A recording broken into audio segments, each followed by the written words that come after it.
Hey, how's it going? This is Enrique, and this is Sketchbook session number 22. I'm going to go over what this is, and what this is I'm going to go over every single page of this sketchbook on video with you. This is a sped up version. The full version, I'm wondering whether to include it or not. This one actually took me about an hour, so I was going to put it full thing, but I think an hour might be too long. I might upload it somewhere else at some point, just like so you can see kind of the value of that, like the strokes and things of that sort. But that's pretty much what this is going to be. This is about 20 minutes. This is a somewhat of a long video for some people, but it's going to be 20 minutes of me talking about what I'm thinking and kind of what I'm doing when I'm drawing. One of the biggest things with this is I don't prep anything mentally. I am seriously just drawing out of my head whatever I want. So, there's no prep in any way. I'm using let me check the number here. I'm using an F301 Zebra pen. That's one of my favorite pens ever. It's extremely good. It's a fine tip. That's another thing, but fine tip. It is extremely great for that. I just really like stuff with fine tips. You can control it better. You can get weave in and out. You have more control, in my opinion. Some people don't like that. Some people like, like wide strokes, stuff like that. So right off the bat, I'm already starting with a vague shape, and that shape is definitely monstrous. I love drawing monsters in my own time, so a lot of that's going to come out. And I was thinking at this point I want to draw like something like a kaiju, something of that sort, like a big monster. So when I did that, I want something for scale. I scribbled in a little figure down there that I'm going to go to, and I mean that is, kind of the only thing you can do with that. So here's a question: How do you depict scale in a drawing? How do you depict size in a drawing? Because that has to do with contrast. And a couple of things to talk about. When you draw a vehicle, how do you make this vehicle look massive, right? It's not always just doing that, and I will say a couple of tips on that. So when you're drawing, obviously putting in other objects for contrast really makes it look huge. And you've seen that with concept art. You've seen it, they'll put like a little figure. They'll put a human next to it for scale. They'll put a boat. They'll put something you recognize. Another thing would be the things around it, for example, like water.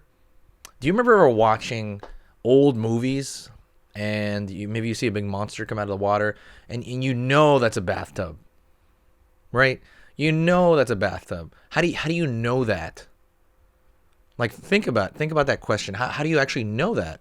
But you do, right? In an intuitive level, this is probably in like a set or something like that. Now we have CG, which is different. But how do you intuitively know that? Usually, it's because the waves are so big. They're big. They're not detailed, and it's just obvious bathwater.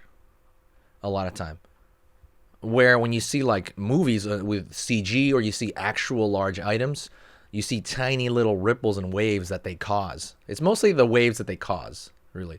Like if he's moving through the water, you'll see tons and tons of little detail with the water, as opposed with like a model ship or something like that. Or when you see a plane crash in a movie, in an old movie, and that's in the water, you can tell, gravity's acting upon these things differently, and it's causing a different type of splash. And that'd be like for water. Another way you can tell, and we're going to get more into like an actual, not so much drawing, I mean it has to be more shaded drawing though, is atmospheric perspective. Things that move away from the camera more, that are further away, they tend to be a little lighter normally. They tend to be like things way off in the background. Like look out, I don't know where you live, but think about where you live right now. I'm not sure where you're at, but like here, we're in the LA SD area, and you see mountains like way off in the distance, and they're way off because of the cloud, the atmosphere in the air. I mean, probably in LA it's a smog, right? But but there's a layer of atmosphere, and it makes that mountain look a little bit faded, almost a little bit ghosted, just like a tiny bit. It's almost like you took a picture on Photoshop and you turn down the opacity. You make it a little bit see-through, tiny bit. And that's a good way to also tell scale. They have that. You'll see that in illustrations all the time. Another way. One thing has to do with light. And this is more like for mechanical things. I've seen this with tanks and spaceships. With lights, the lights tend to, let's say that has a spotlight on, let's say, a ship of some kind. That spotlight will only shoot, it'll be a smaller light, basically. Basically, you're just making smaller lights and only cover part of it, It won't fill the whole room. It's just smaller lights. Let me get to this drawing really quick and I'll go back to the scale. So right now, I'm putting these spikes on his head. I'm making his eye small. That's another thing, and I've talked about this before too, with scale. If I made the eyeball really big, it would make him look just smaller. It's not always like that, but I have the feeling that it would have that effect. One of the coolest things I saw, and a design I really liked personally, even though the movie kind of sucked, was the Kraken from, I think it was the second Clash of the Titan movie, Wrath of the Titans, I think. Or was it I forget which one had the Kraken. It had that kind of eye too, smaller eyes, to make it look giant. And I just really like that look. A lot of these things I'm putting on right here are very stereotypical, like cool things, spikes, things of that sort. I wanted to throw that side mouth right there. I don't know if it's even, I don't know if it even reads, to be honest, but he has like an extra little mouth on the side of his cheek. I just did that on purpose, just to do something weird. I don't know if it comes off though. And then I'm putting his arm, which arm is coming forward at us. I'm putting a little bit of armor in his arm. I just want to put something like scales, large scales, like, I've been looking at a lot of dinosaurs lately. I really want to make a how to draw dinosaurs book, and I really want to do that someday. It's gonna have to wait like a year though, but for now, I'm really getting into dinosaurs. I'm just like listening to documentaries all the time. Love dinosaurs, super fun. It's sad that they got feathers though now, right? Or at least some of them. Okay, anyways, back to scale. Atmospheric perspective. Really using that contrast. Repeating shapes is another one, but that also has to do with kind of like putting something in there for scale as well. So let me give you an example. So maybe there's a boat somewhere around here. Let's just imagine if there's a boat here in this. He's coming out of the water.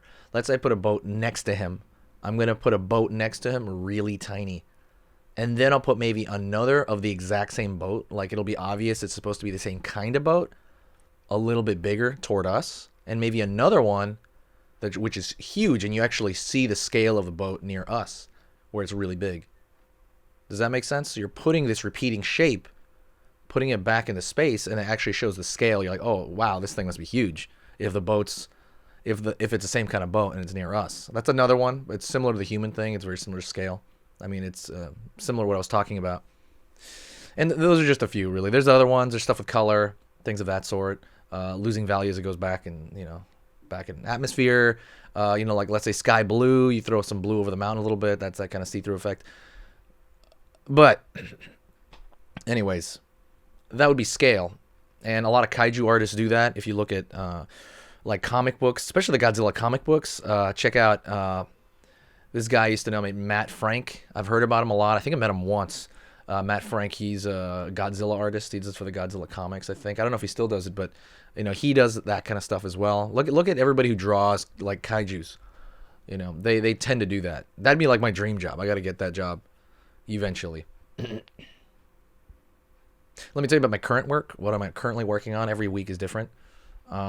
Right now, I'll say I put a little cape on this little figure down there. I wanted to put just something on him, not just make him a black figurine. Like just totally dark silhouette. I didn't want that. What I'm currently working on right now is I'm currently working on a sketchbook, and I've talked about this for a while, but I'm really going to do this. It's a sketchbook that I am just not, I'm only selling, right? I'm not going to release 95%, 98% of it to anybody, not on Instagram, not nowhere. I'm just going to make a little tiny one. It's going to be 24 pages of stuff that I did. And I'm just going to sell it, like, honestly, like, because people wanted it. So I'm like, all right, but it's going to be an exclusive thing, right? And so I want to see how much I can get those printed for. And I want it to be softback, really easy, real convenient to have. And if you guys ever wanted it for reference, but it's not out yet. So, but that's what I'm working on. I'm really hoping I can get that out in a month, because it's pretty close to done. Pretty close. The other thing that actually occurred to me, I would say that. Oh, the other thing I'm working on, I have this new program called the Art Boost, and I put it on Gumroad. You can get there if you go to my website, by the way. Go to refinethedesign.com and go to Art Boost videos, and that is entirely stuff like what I'm talking about. Like I like not so much stuff what I'm talking about. It's more about the mental hangups about art, and I'll go over that some other time because I don't want to pitch junk here. I want to talk about this. Okay, I'm putting more spikes on his arm. I like that natural armored look. So I went to the zoo like a week ago, and I actually saw I forget what they call them. They're like crocodiles, but they have a really thin like snout area. I can't remember Gaijin. Let me see, can't remember. I'll try to write on the screen if I can look. Wait, let me look this up. No, I'll look it up later. Oh my god, it's bugging me though. Wait, I can't remember the name. Anyways, but those things are basically versions of like alligators, crocodiles, caiman, right? That kind of stuff. It's just in that same family. And there's some like they look kind of like alligator gars, but not really. They don't have a fish body. But I was looking at them, and if you look at them, they're pretty much like just straight up dinosaurs, right? Like I know it's just they're so like this prehistoric thing, right? You're looking at it, and it's naturally armored. You're like, wow. I want to draw something like that, and I'll probably start drawing stuff like that soon. To be honest, with that alligator type body, but not yet, not in this one. And the other thing that kind of came through my head was I watched that King Kong movie, right, like a week ago or two, and that's still kind of floating in my mind. So that's what I was thinking of, like kaiju. So that also popped in my head. But I was thinking with his natural armored look, I wanted it to be organic-y, and I've also been drawing a lot of Ninja Turtle stuff. I ended up drawing Ninja Turtles versus Ninja Turtles versus Street Sharks. I ended up drawing an illustration of that. Go check that out on my DeviantArt, guys. I never even talk about my DeviantArt. My DeviantArt's like ghost town. I barely touch that thing, but I did that for a contest. I'll probably just put that on here at some point. Guys, that wasn't gonna. Let me see. So I want this natural armored look. And I just, like it's obviously dangerous. It's obviously, this thing wants to kill everything, destroy stuff. I guess it could be nice, right? Because Godzilla was nice in some movies. So, I mean, I guess it could be nice. But I think Godzilla was like, I consider Godzilla a bad guy. But I know what you mean, though. He was nice in some movies. Doing this, you also risk the overcomplication. And that's another thing you should think about. How complicated can, like, let's say the spikes in the back be? Can they be over complicated? Definitely. They can be over complicated to a point. So you have to kind of watch out how you do that. And especially with the spikes in the back there that I'm doing, they're very much repeated shapes. They're repeated. You have this, you have to be careful or it'll become monotonous. So you have to really watch out. In fact, just looking at it, I would probably, vary the size of the spikes up a little bit more. At least the ones in the back over there, like Sonic the Hedgehog-y. Although Sonic's an awesome design. And his spikes do vary, so. But yeah, you have to make it clear to the viewer when you're doing this. Because sometimes you're just subjective, right? You're too subjective. It's kind of hard to, to actually, how do you say this? It's just really hard to kind of how do you say that? It's hard to think outside your drawing. Sometimes you're just staring right at it, right? And you're too subjective. You're too into it. You have to pull back. You have to maybe leave for an hour, put it in a mirror, right? You see it objective. You see it with a fresh eye. You have to do that sometimes because there are times where you just won't know what's wrong. And you go back to it later, and you're like, ew, what the hell was I thinking? I don't know if this is your experience, right? And not to be a downer, but have you ever drawn something and you worked really hard on it and you thought, dang, that's good. And then maybe you come back to it the next day and you're like, whoa, that sucks. What was I thinking? I mean, that's happened to me more times than you can imagine. Because you're seeing it with that fresh eye. You're just like, whoa, what the hell? Or you come back to it and sometimes you're like, oh, that's good. There's stuff I hated like a year ago and I look back and I'm like, oh, that was really good. I like it. All right. I wanted a subtle background, nothing too wild. I wanted just mountains, of course. Buildings are much more laborsome.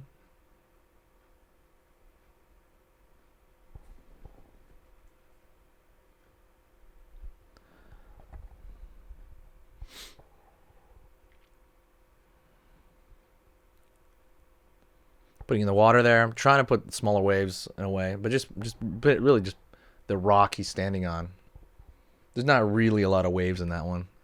Just a little bit to kind of get it, kind of get it going so you understand what it is.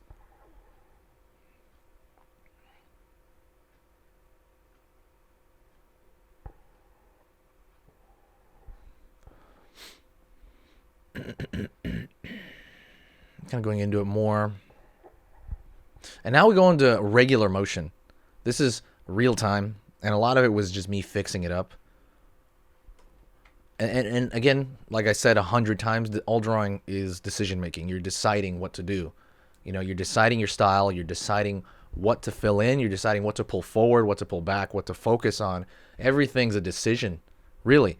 And that's the cool part about art. And the cool part about just pure drawing, because we're drawing here, just the cool part about drawing is that you're deciding stuff, and that every person will probably pick a tiny little thing different. Even if they're trained by the same person, almost always they'll draw a little bit different. So at my old school, it was called Watts Tellier, I believe. It was that's where I learned to draw. I was in Encinitas. That school had teachers that draw so similar, but if they drew the same thing, they were still different. They were still different. There's still that little custom thing to it. But you can have influences of different kinds. I might actually talk about that too. I want to have a discussion of like what is your influence. I think I might have had a video on that already. I have to look through that. I want to have more art discussions on this channel. That's actually a goal of mine. I like having these questions and being like, hey, what do you guys think? Because a lot of this is a one-way communication. I'm talking to you guys. It's not really the other way around. So I want to do that.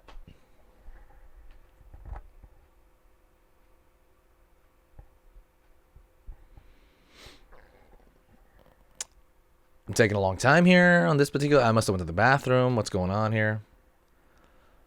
Hey, come back. Okay, there we go. This week for me has been extremely tiresome. Just been so tired. That's probably because I haven't gone to the gym in like 2 weeks, and that's really bad for me. I usually go to the gym like 2 times a week, but it's been just really tiresome. It's because I almost caught a cold again. Sorry, it's kind of unrelated, but I woke up and I felt like, that I don't know how you feel, but I feel like, I'm almost going to get sick. I can feel it, like sickness coming out, and I just barely avoided it. So I feel really good, but I still feel tired for some reason. Normally on the side, I actually volunteer at a hostel in my area. And at the hostel, they run these pub crawls. Like a pub crawl is like a bar hopping event. And I actually go around, I show guests around to these events as part of like a volunteer thing. I just like volunteering and meeting new people from around the world. And that's actually what I do all the time, like once a week. It's really fun. But I was going to do that this week, but I canceled just because I really didn't feel like going out. I just felt like drawing the whole day and, working my website and just kind of like being on my own. For the most part, you get that introverted phase where you just kind of want to just do your own thing. Also, I've gotten a couple of mentors to help me with my painting. I've reached out to people online and I said, hey, I need help with my painting. I want to take my digital painting to the next level. How do I do that? So I'm sending them samples and they're helping me out for money, which is what it is.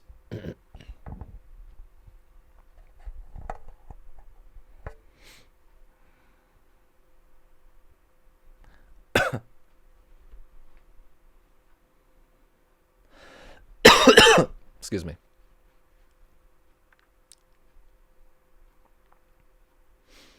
Going in here, a lot of this is just noodling. A lot of this is like being careful, because once I commit to doing something, for example, if I just make that mountain dark, I'm going to be like, crap, now I have to fill in other stuff to counterbalance that dark. You know what I mean? Sorry, I keep saying, you know what I mean, like earnest. But I have to figure out where to place these darks, or I have to counterbalance it.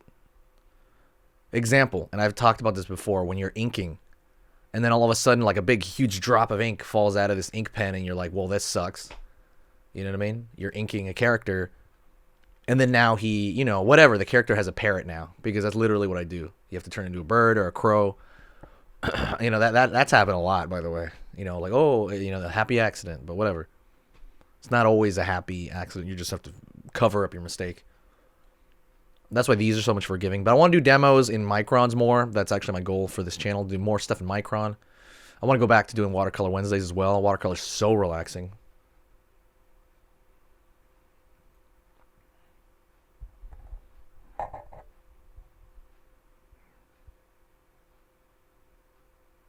Going into this hand, again, trying to debate on what to do. And at this point, I believe the camera is going to run out of batteries and die. Hold on. And when is it?